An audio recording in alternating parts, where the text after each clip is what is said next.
I had high hopes for this painting, but it quickly went sideways, so I started over. I'll show you why this version works, and what convinced me to start fresh, and how to know if you should start over or fix it. So why do I think this image works so much better than this one? The first thing is composition. The one mistake I made in the painting is that I placed the horizon line a little too far up. And the problem with that is it centers the barn vertically, which feels less engaging as a composition. Plus, there's nothing memorable about this flat patch of grass. So here's the barn, and then I have the tree. So the first problem is you have two things pretty much the same height. And if you watched my video from the previous week where I talk about the rule of thirds, I discuss how it's important to vary the size and placement of your subjects. And then the other thing is the tree itself, the way that it's positioned here, doesn't have that much variety in it.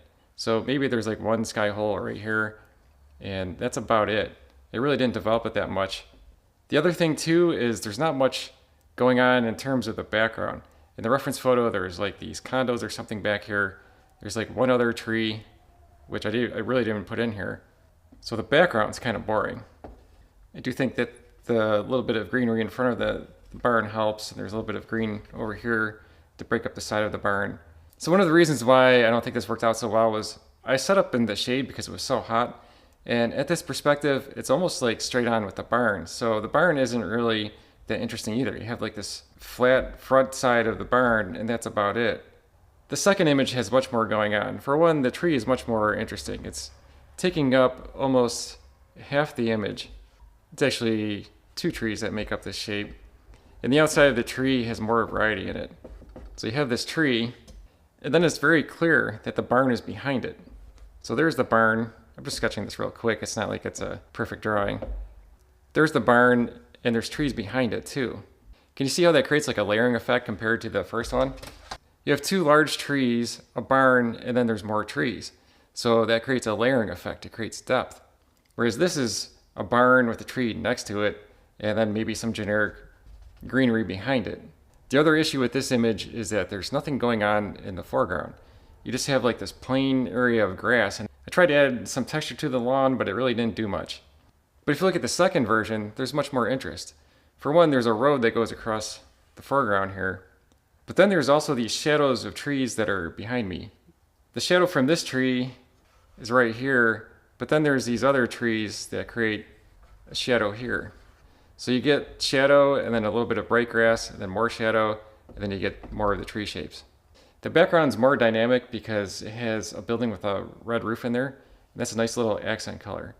So you have like this red roof and a couple of phone poles that breaks that up. In the video from last week, I talked about mostly, some, and a bit, and that concept is this painting is mostly greens and blue.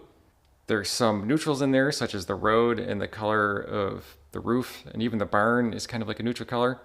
And there's a bit of red. And that little bit of red sort of sets off the cool colors. So the point here is that I could keep working on this painting and making it better, but the composition is static and boring. Starting over on a new painting that has more depth and interest in it is a much better approach. Composition is probably the key element that I would look at when you're deciding if you should start over or not. In my previous video about painting outside with acrylic paints, I completed this painting of trees. When I brought this painting home, I realized I needed to fix a few things, and one of them was just, it needed more contrast. So I added more sky holes, I made them brighter, and I made the trees darker. I also brought out some of the green too. But overall, the composition was good, so it was pretty easy to fix it. That explains why I chose to just continue on with this painting and fix a few small things, whereas this had some major flaws in the composition that I felt could be improved. I also had some issues with the drawing of this barn. I started this painting without really drawing it in pencil first, so I just went in with the paint and started sketching it. That can work, but if you get some things wrong in the beginning, it's hard to correct it later. As I said in the section about composition, I kind of wish I would have placed this a little bit lower. This grass doesn't have much going on, so I should have just moved everything down and put more attention on the sky. I could have put some clouds in here, or maybe made the tree a little bit taller. So that would be really hard to correct that. I'd have to repaint this barn, maybe have the front edge down here, and then paint over it. That's a lot of work, so why not just invest that energy into a new painting? So if I thought the colors were off a little bit or needed more contrast, like that painting of trees I just showed you, That'd be much easier to fix. But moving things around, that's a lot harder. It's kind of like starting over from scratch, but painting on top of an old painting. So that's why I decided to just start over. The other thing too is if you look, these windows are too wide. I mean, that's pretty easy. I could just like go in with the white and make it more narrow. So here's an unfinished plein air painting, and I started this one with a drawing. I didn't do any painting until I was happy with the composition in the drawing. It was about 90 degrees that day, and I ran out of drinking water, so I packed it up and took it home. It shouldn't take too long to finish this off and put some finishing details on here, but I know that this has a decent composition. So for this example, I set up and I took some pictures, and I composed the bridge so that it'd be a little bit further down from the center of the painting. And what that does is it divides the painting up into thirds, but the portions are unequal. So there's the top of the bridge here, and this is the bottom of the bridge. So you have these intervals that are different sizes. As I mentioned in my video about the rule of thirds, if you were to put the bridge dead center, you would have equal portions on top and bottom, and that's not as dynamic. The point I'm getting at here is that if you spend some time on the composition and get the drawing a little bit more accurate, you're much more confident moving forward with the painting. Whereas that barn painting, the whole time I'm like, I should have moved that barn down, that tree is the same size as the barn, I should have set up somewhere else.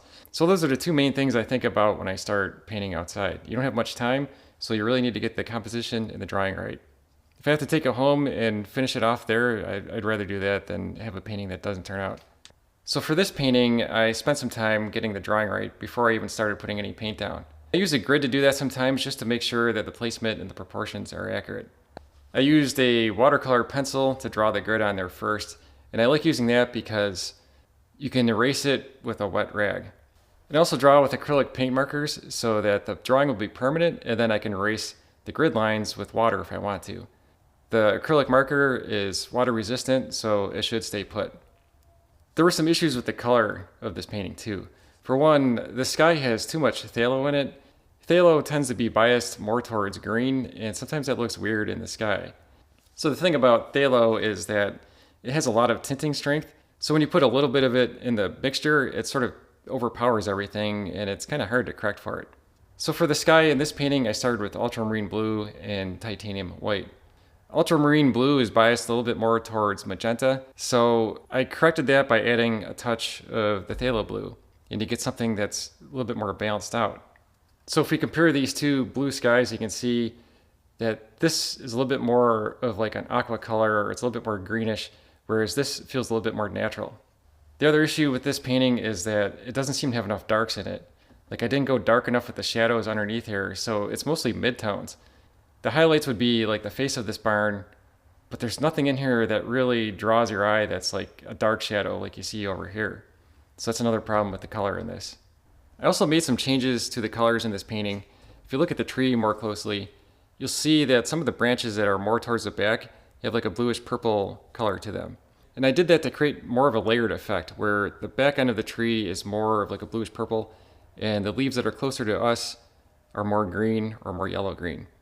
That gives the painting more depth compared to this tree over here that's mostly a yellow green and like more of a bluish green. As I mentioned previously, I like this little bit of red. It plays off all the different greens in this painting. Even though the barn is technically painted white, you see that the area in shadow is like a cooler white, whereas this is like a warmer beige color. I hope seeing the process helps you handle it the next time one of your own paintings goes sideways. What's funny is that I made a video full of plein air tips, and then my very next painting goes south. But that's the reality of painting outside. Every session's different, and part of being a creator is testing out new ideas. This time I was trying out a different brand of paints outside, and I was using a very short time limit. It didn't work out, but it led to this video, and I learned a lot in this process. If you want more outdoor painting tips, check out this video next.